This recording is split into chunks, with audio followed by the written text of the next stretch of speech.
Now, coming to the second part of this periodic properties, we can say that we will start the next thing we will see what is there. That is the nature of oxides. Now, the compound of an element with oxygen is called an oxide. You know that. Now, oxygen has a -2 oxidation state in simple oxides like sodium oxide, potassium oxide, calcium oxide. In this way, the oxides, it may be acidic, it may be basic, it may be neutral also. You know that the oxides which it forms with different elements, it may be acidic, it may be basic or neutral, depending upon the nature of the element with oxygen combines. So we can say in one sentence, acidic strength of the oxide is directly proportional to non-metallic character as well as the basic strength. You can see it on the screen. Acidic strength and the basic strength of the oxides is directly proportional to the metallic and the non-metallic character. We can say that has to be remembered. Got it? Thus, on moving from left to right across the period, the acidic strength increases. You know, the acidic character increases. While moving down the group, the basic strength increases. That is, the basic character increases. Now, I can give you an example to you. For example, that is the second period.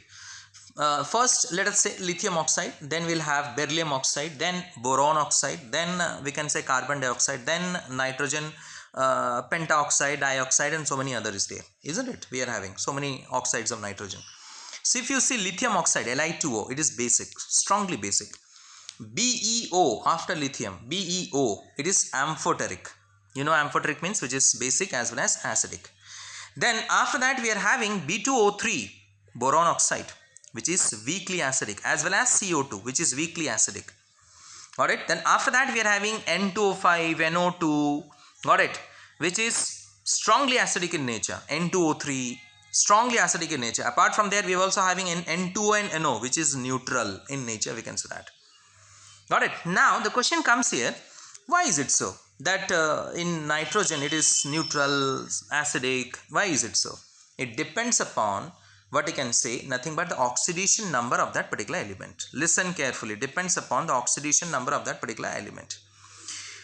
Like as I said, nitrogen forms N2O, NO. NO means N2O2, basically 2 cancels and it forms NO. Then N2O3, N2O4. N2O4 is what? NO2 rather. 2 and 4 cancels to form NO2. So listen carefully. And N2O5. You find the oxidation number of nitrogen. You will be getting N2O as +1. NO, nitrogen, is +2. For N2O3 it is +3. For N2O4 it is +4. And for N2O5 it is +5. You know how to calculate the oxidation number. I have told you. The one whose oxidation number you have to find, you take it as X, and other one you know it. Like for N2O, it will be 2X minus 2. Why it is minus? Because oxygen is minus. Already I said you in the beginning. -2 is equal to 0. Because the compound is neutral, isn't it? So 2x is equal to 2, that is x equal to nothing but +1. In this way we find the oxidation number. So I said you just now to you that when an element forms more than one type of oxide like nitrogen, the acidic strength is decided from the oxidation number of that element. So acidic strength increases with increase of oxidation number of that element. The acidic strength increases with increase in oxidation number of that element. Again I repeat, when an element forms more than one type of oxide like nitrogen, as I am giving you the example, the acidic strength increases with increase in oxidation number of that element. That is N2O is +1, it is neutral. NO, it is again neutral, +2. N2O3, see, it is +3, acidic strength is increasing, from neutral it becomes acidic. N2O4, NO2, which is known as otherwise, it is +4, the oxidation number of nitrogen I am talking to you, all this is again acidic. N2O5, it is strongly acidic because oxidation number is +5. Similarly, if you take the example of P2O3 and P2O5, same, in group 15 element we are also having phosphorus, na? So phosphorus trioxide and phosphorus pentaoxide. Phosphorus trioxide oxidation number is +3. Phosphorus pentaoxide oxidation number is +5 of phosphorus. So phosphorus pentaoxide is more acidic than phosphorus trioxide. Similarly, SO2 and SO3. SO2, the oxidation number of sulfur is +4. In SO3, the oxidation number of sulfur is +6. You can find it out. You can find it out this and see this, all these things. You know how to find it out. I told you. You take sulfur as X. O3 means 3 oxygen. Each oxygen is -2. So x minus 6 is equal to 0. Why it is 0? Because compound is neutral. SO3 is a neutral compound. You will see x equal to plus 6. In this way we calculate. So SO3 is more acidic in nature than SO2. So as oxidation number increases, got it? The acidic character increases. When an element forms more than one type of oxides, I am talking to you here. So the stability of oxides decreases from left to right across the period. Got it? The stability of the oxide decreases from left to right across the period. You can see on the screen also it is written there. Now the acidic strength of oxyacids. Got it? The acidic strength of oxyacids. Now inorganic acids which have OH group from which hydrogen can be released has H plus ion are called oxyacids. Got it? Inorganic acids which have OH group from which hydrogen can be released, that is H plus ion can be released, are called oxyacids. Like H2CO3, HNO3, H2SO4, HClO4, these are oxyacids. Understood? Where H plus ion can be released. So non-metals which form oxyacids are in positive oxidation state. Non-metals, got it, is in positive oxidation state. You find it out and see. HNO3, got it. You will find the nitrogen oxidation state is positive. H2CO3, you find oxidation state of carbon is positive. We can find it out. Now fluorine cannot form oxyacids as it is the most electronegative atom, just I was taking to you, and hence it cannot show the positive oxidation state. Fluorine is the most electronegative element, so fluorine cannot form oxyacids. You can get HClO4, you cannot get HFO4. You can get HClO3, you cannot get HFO3. No, not possible, because fluorine is the most electronegative element. Got it? It cannot show positive oxidation state.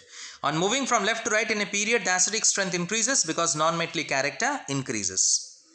Means like H3BO3, H2CO3 and HNO3, which is, we are moving now left to right. H3BO3 first boron, H2CO3 then carbon group 14, then HNO3 group 15 nitrogen. So acidic character increases. Just now I said on moving from left to right, acidic character is increasing. So HNO3 is more acidic than H2CO3 is more acidic than H3BO3. Similarly, H3PO4, H2SO4 and HClO4, that is 15, 16, 17. Phosphorus 15, sulfur 16, chlorine 17.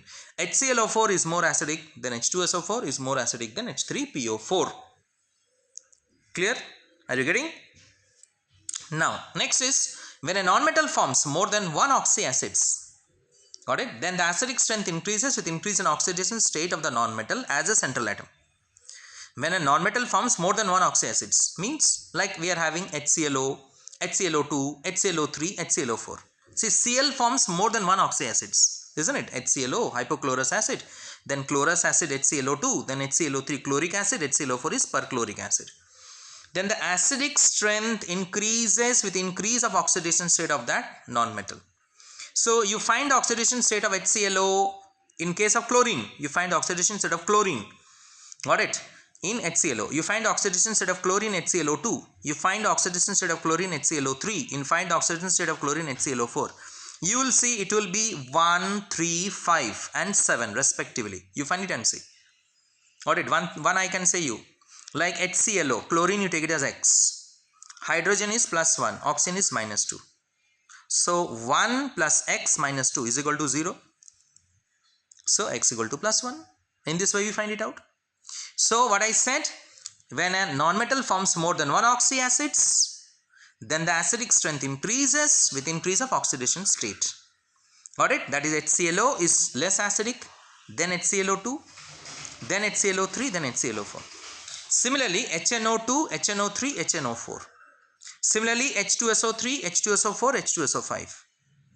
Got it? H2SO3 is less acidic than H2SO4, which is less acidic than H2SO5. H2SO5 is more acidic because if you find the oxidation number, you can see H2SO3 is plus 4, H2SO4 is plus 6 and H2SO5 is also plus 6. Down the group, acidic strength decreases. Down the group, that's acidic strength decreases. That is, HClO is more acidic than HBRO than HIO. We can say that. Similarly, HClO4 is more acidic than HBRO4 than HIO4.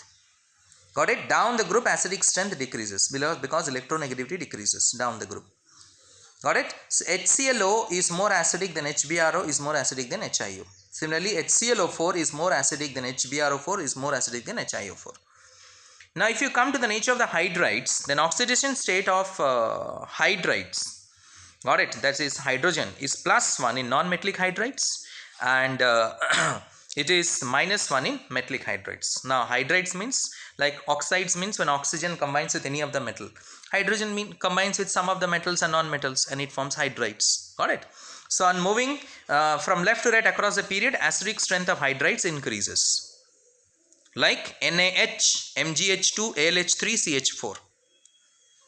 NaH, MgH2, AlH3, CH4. We can say that. So you will find strongly basic is NaH. Then after that basic will be MgH2. AlH3 is slightly basic. We can say that, more of amphoteric, I should say that. And CH4 is neutral. Got it? In this way, on moving from left to right across the period, the acidic strength of hydrides increases from strongly basic to basic, then slightly basic, and we can say that neutral. Now, on moving down the group, acidic strength of hydrides and non-metals increases.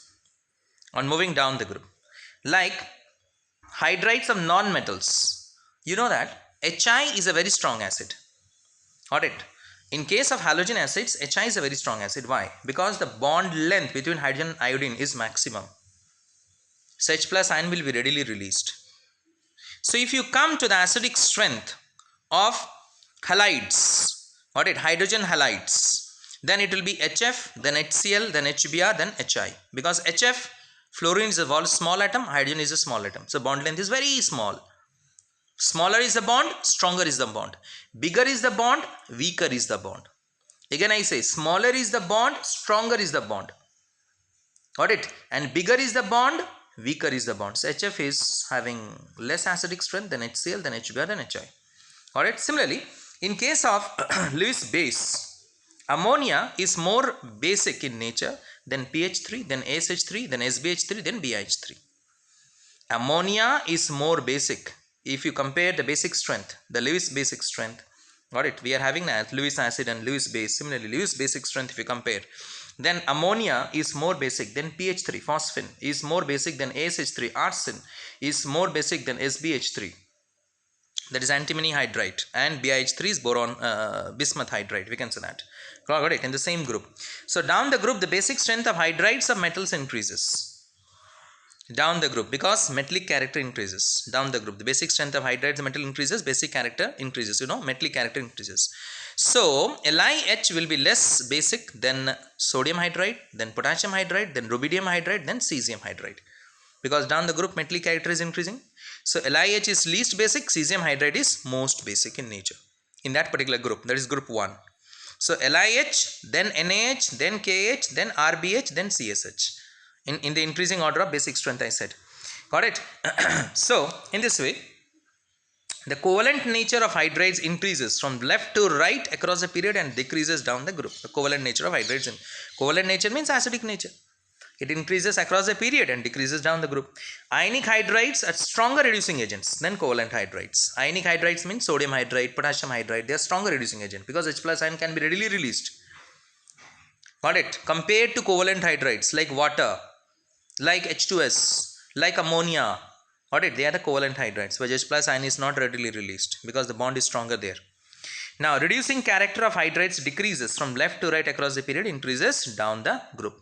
On that basis, we can say, on the basis of reducing an agent, I should say, the reducing character of hydrides, it decreases from left to right across the period and increases down the group. We can say that, reducing character, because down the group metallic character increases, the reducing character increases, and across the period metallic character decreases, the reducing character decreases. We can say that.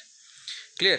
So this just now I discussed with you this all things. Now fluorine is the strongest oxidizing agent, and remember it, and cesium is the strongest reducing agent. Got it? Fluorine and cesium, if you compare, there's the strongest oxidizing because across the period highest electronegativity, down the group we can say that lowest electronegativity. Clear? So in this way accordingly we can determine it. Now next is coming to, that is the hydration energy. Now what is that hydration energy? Clear? So what is hydration energy? When you dissolve any substance in water, the energy which is released, that is called as hydration energy, and the process is called hydration. If it is ionic, then it is known as hydration of ions. That is, process of dissolving an ion in water is called hydration, and the energy change which is taking place, it may be released, it may be absorbed depending upon the type of compound. It can be exothermic and can be endothermic, so whatever it is. So the amount of energy which is exchanged, released or absorbed for 1 mole of gaseous ions is called hydration energy, we can say that. Clear? So now the extent of hydration is determined in terms of charge and size of ions.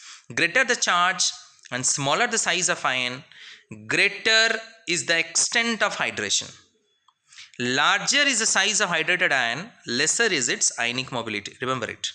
Again I repeat, the extent of hydration is determined by the terms in terms of charge and size of ions.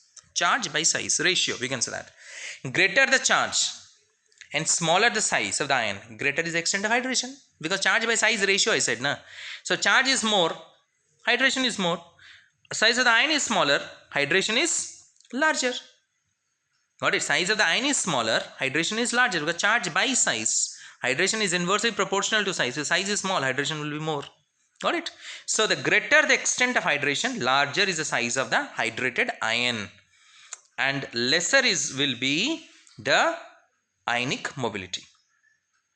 For example, Li plus ion is more, got it, then Na plus, then K plus, then Rb plus, and Cs plus, because Cs plus is having more atomic size. Atomic size is more. Got it? So in this way we can say that this is about it, hydration or hydration energy, we can say that. Now oxidation state. So the oxidation number of an element in a compound is defined as the total number of electrons gained or lost by that atom during the formation of that particular compound. Already I have discussed with you. How to find the oxidation state also you know. So group 1 and 2 elements shows an oxidation state of +1 and +2 respectively in their compounds. Group 1 and 2 elements, got it? +1 and +2, because group 1 and 2 elements attain the nearest inert gas configuration by losing 1 electrons or 2 electrons. So hence its oxidation state is either +1 and +2 respectively. Group 1 +1, group 2 +2. Similarly, group 13 elements shows oxidation state of +1 and +3 due to inert pair effect. Alright, due to inert pair effect. Similarly, group 14 shows oxidation state of +2 and +4 oxidation state due to the same reason. The stability, here you remember it, the stability of the lower oxidation state increases while that of higher oxidation state decreases on moving down the group. Got it? On moving down the group, the stability of the lower oxidation state increases while the higher oxidation state decreases on moving down the group. For group 13 and group 14 elements, if you come down the group, the stability of the lower oxidation state will be more and the higher oxidation state will be less, because atomic size is increasing and going down the group. Electronegativity is decreasing, we can say that. Clear? So it does not pull readily the electrons towards itself compared to the elements which are higher in the group. So group 15 elements shows oxidation state of +3, +5 as well as -3 oxidation state. They show -3 oxidation state by the gain of 3 electrons and +5 oxidation state with the loss of 3 electrons. On the other hand, +3 oxidation state is shown due to inert pair effect. Alright. In addition to this, nitrogen atom, got it, group 15 only, listen, shows oxidation state of from -3 to +5. We have seen now the compounds, that is N2O, N2O3, N2O5, NO, NO2. Got it? So in this way, it showed the stability of -3 and +5 state decreases while that of +3 oxidation state increases down the group. Again, same thing. Alright, the stability of -3 and +5 oxidation state decreases while that of +3 oxidation state increases when you go down the group. Alright, group 16 elements show oxidation state of -2 by the gain of 2 electrons in the valence shell to attain the nearest inert gas configuration. The stability of -2 oxidation state decreases when you go down the group. Alright, stability -2 oxidation state decreases. Clear? Now, when you go down the group, some elements of the group can also show +2, which is unstable, and +4 and +6 oxidation state. Of the same group, that is group 16, some elements can also show +2, which is unstable, but +4 and +6. Let me say you, here the higher oxidation state is more stable. We can say that. The principal oxidation state of group 17 element is -1. We know that 7 elements, 7 electrons are there, so it is 1 electron is going to gain, so minus 1. Being the most electronegative element, fluorine cannot show positive oxidation state. I already discussed with you. Other elements of the group can also show plus 1, plus 3, plus 5 and plus 7 oxidation state. We have discussed in the variable covalency that chlorine, due to this reason, so variable covalency. Alright, it shows plus 1, plus 3, plus 1, plus 5 oxidation state. So chlorine atom can also show plus 4 and plus 6 oxidation state in ClO2 and ClO3. We can say that. Now group 18 elements, inert gases, are stable and have zero oxidation state. However, xenon forms some compounds with highly electronegative atom like fluorine and shows oxidation state of plus 2, plus 4, plus 6 and plus 6, plus 8. That's exceptional. We can say that. However, I said for that reason, xenon forms. So, compounds with fluorine, because fluorine has high electronegativity for that particular reason. And D and F block elements usually show variable oxidation state. D and F block elements, because you know they have got variable oxidation state, because due to the presence of D and F block only, they can what you can say gain or lose electrons, so many, and has got many oxidation state. We can say that. Clear? We have discussed this in D and F block elements in details about it. So this is all about your periodic properties, so to say.